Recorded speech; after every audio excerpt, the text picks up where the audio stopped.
explainer. So imagine for a second removing literally millions of tons of carbon emissions, while at the exact same time speeding up transit for over 1 billion people. It sounds almost like science fiction, right? Well, today we are diving into a project so absolutely massive, it's literally rewiring a subcontinent. We're looking at the staggering scale of India's railway electrification.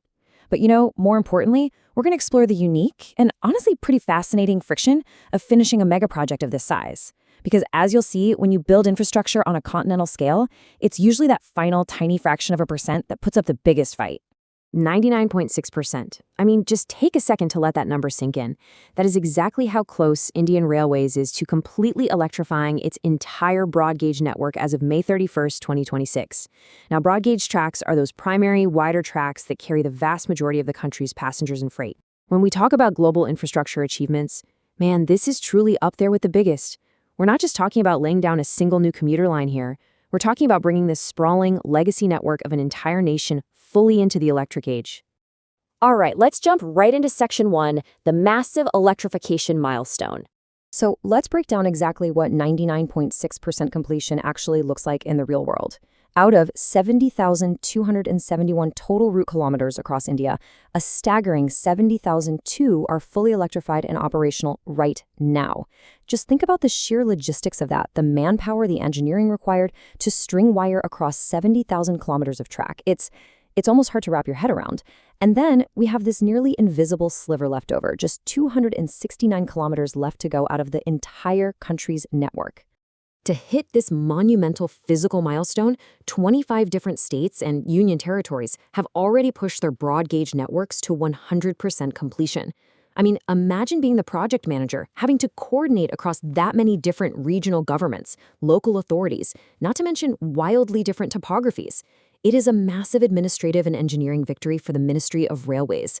But, it also begs a really important question about the few states that aren't on this completed list yet. Which brings us to Section 2, the remaining 269 kilometers. And here is where we hit a fascinating mystery, right? If they could successfully wire over 70,000 kilometers seamlessly across the entire country, why is this tiny, fractional remainder holding up the finish line? Well, what's really interesting is the geographic spread. These final 269 route kilometers, they aren't just stuck in one difficult mountain pass or a single problematic district. They're actually scattered across just 5 states: Rajasthan, Tamil Nadu, Assam, Karnataka, and Goa. So it's not some massive systemic failure of the project, it's more like a few hyper-local blockages spread out over thousands of miles. It perfectly highlights how the last mile of any grand project is, well, almost always the most stubborn part to finish. Let's look into why that is in Section 3, hurdles to 100%. Because, as we all know, infrastructure isn't built on a spreadsheet, right? It's built out there in the dirt. So what exactly are the roadblocks keeping those last few scattered kilometers from being plugged in? I mean, why can't the engineers just flip the switch on that final 0.4% and just finish the whole network today? Well, the crucial point is that the real world tends to push back. The Ministry of Railways points to some very grounded, very logistical hurdles here. For starters, we're talking about waiting on critical forest clearances, where building infrastructure has to be carefully balanced with environmental protection. Then you've got the highly complex physical act of relocating centuries-old utility infrastructure that just happens to be in the exact wrong spot. Add to that some really complex geological and topographical conditions, like imagine trying to anchor heavy electrical masts into the stubborn, rocky terrain of Rajasthan. And finally, project sites occasionally face localized law and order situations, or they have to battle harsh monsoon weather constraints that severely limit the number of actual working months available for construction. Basically, it's a tough combination of red tape and rugged geography.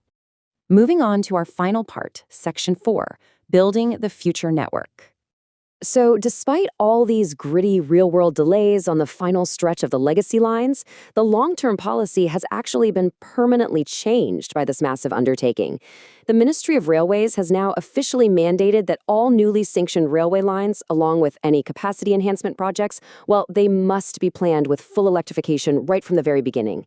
By baking electrification into the DNA of new projects from day one, they are effectively bypassing these retrospective hurdles entirely. It's smart. They learn from the friction of wiring 70,000 older kilometers, and they're making absolutely sure the future network is born electric. As this historic 70,000 kilometer milestone reaches its absolute conclusion, we kind of have to look to the horizon. When a country successfully pulls off an infrastructure megaproject of this sheer magnitude, it leaves us with a pretty compelling thought. With the legacy network nearly finished, what massive, nation-spanning infrastructure challenge is India going to tackle next? It's definitely something to think about.